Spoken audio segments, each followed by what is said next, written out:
I am back with another chapter of Restart. Thank you so much. I got a couple of predictions and some ideas about the book, so please keep sending those. I love to hear from all of you. So let's go ahead and get started. Yesterday's chapter was from a new character called Kimberly, or Kimmy, as she likes for Chase to call her.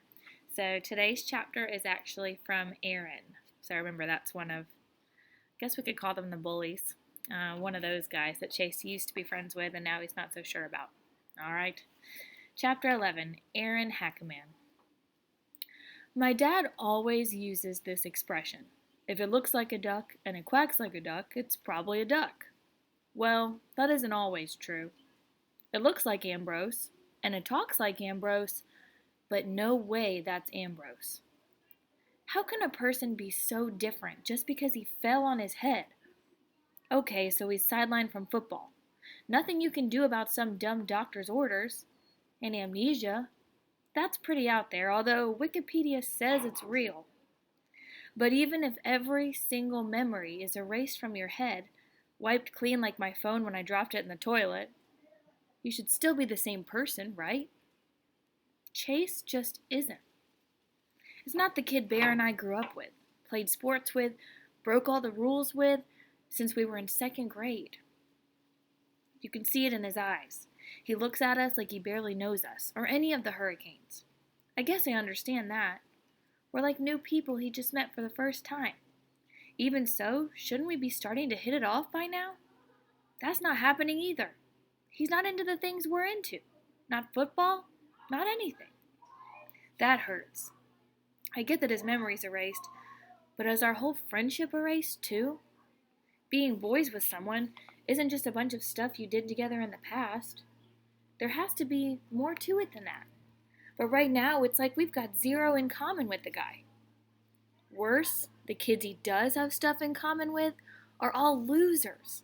The video club, really? The Chase I knew wailed on those guys worse than any of us. And now they're who he wants to hang out with? Who's next, huh? The Care Bears? And those wusses have totally forgiven him too. Except Shoshana, for obvious reasons. I wonder if he's figured that out yet. The big question is this. Is the old Ambrose trapped in there somewhere, wanting to realize what a dork he's being and get back to normal? Or is this new nerd-loving Chase the only Chase there's going to be from now on? That's a pretty big deal, and not just because we're supposed to be boys. He has something that belongs to all three of us. Something important. What if he doesn't even know he's got it? Bear isn't a deep thinker. He's all action. Dude, this is stupid. Let's just ask him. Say, we know you have it, fork it over. The guy has amnesia, I reason. That means he might not even remember where he put it. Bear snorts. You buy that? Trust me, he remembers just fine. That thing is valuable. He's faking all this amnesia stuff so he can keep it for himself. What do you think they're talking about? What does Chase have? You're talking about our boy, I exclaim angrily, giving him a shove that would put one of those video dweebs halfway across town. You're a jerk for even thinking it. He shoves me back. Then you're the jerk because I know you're thinking it too. But I'm not thinking it. Honestly, if Chase is just punking us all with this amnesia stuff, that would be better. If tomorrow he says, fooled you, I might be ticked off for a day or so, then I'd shake his hand for putting a good one on us. Mostly I'd be glad to have the old Chase back. One way or the other, we got a problem, I tell him. If we face him with it, and he honestly doesn't remember, then we've just confessed to a guy who isn't really our friend anymore. Big deal. It is a big deal, I persist, because the new Chase is a goody-goody. He stands up for losers. He does community service when he doesn't have to. If he forgot what we did, I don't want to remind him. A guy like that could turn all three of us in because it's the right thing to do. Unless he's lying, Bear adds grimly. And we'll deal with that too if necessary. We'll just have to wait and see. Wow, I wonder what this is going to be. There's nothing more frustrating than trying to squeeze the truth out of someone when you can't let him know what you're trying to get him to say. I'm a plain guy. I like plain talk. But in this case, it's too dangerous. Our best chance to coax it out of him is at the Graybeard Motel. Oh, that's where they do the community service. But it's not so easy there either. Bad enough he does community service when he's off the hook. Why does he have to be so gung-ho about it? It's depressing to watch him. He delivers more snacks in 20 minutes than Bear and I could stretch into a whole afternoon. And in this extra time, he reads to people, he pushes wheelchairs around, he helps the old fogies with cell phones they don't have a prayer of figuring out. Is it just me, Bear mutters, or is he deliberately trying to make us look bad? I don't think it's on purpose, I mumble back. He really likes it here. And the old fossils like him too. We can't walk 3 feet down the hall without some Dumbledore hauling him in to adjust the TV or to reach something from a high shelf. Bear is insulted. We're taller than Ambrose. We can reach stuff. How come nobody ever asks us? Because we'd say no, I remind him. Or maybe just ignore them.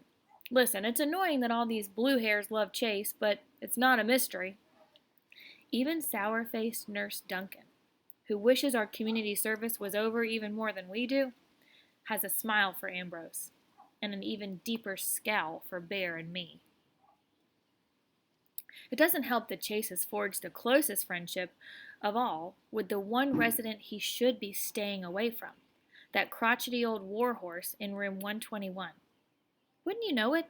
The one graybeard who hates everybody, and who all the other graybeards hate right back, has decided to love Ambrose. Go figure. It's those stupid Korean War stories that brought the two of them together. Chase can't get enough of them, and the geezer is overjoyed to have someone willing to listen who doesn't have to change his hearing aid battery 5 times in the course of it. How come you guys have so much to say to each other? Bear demands. Ambrose just shrugs. He's interesting. It's not every day you get to meet somebody who's been awarded the country's highest medal. Oh, that's right. He won the Medal of Honor. Why does he always have to bring that up? It makes me nervous. And it makes Bear practically crazy. Wikipedia says the Korean War only lasted 3 years, I grumble. He's already told you every minute of it. What more is there to say? Ambrose laughs. He's nice, he says. He's not nice. Ask anybody in the building. He calls noise complaints on squeaky wheelchairs. He yells out spoilers on movie night. The nurses hate him even worse than we do. If this was a reality show and they got to vote somebody out of the Graybeard Motel, he'd be on the street. But Chase gets called away to wheel Mrs. Bergland to her weekly canasta game, as if one of the orderlies couldn't do it. Maybe he just likes war stories, I offer to Bear. He isn't buying it. He never liked war stories before. And that's the problem. We know the kid, but we don't. Which makes it almost impossible to figure out what's going on inside his head, or how worried we should be.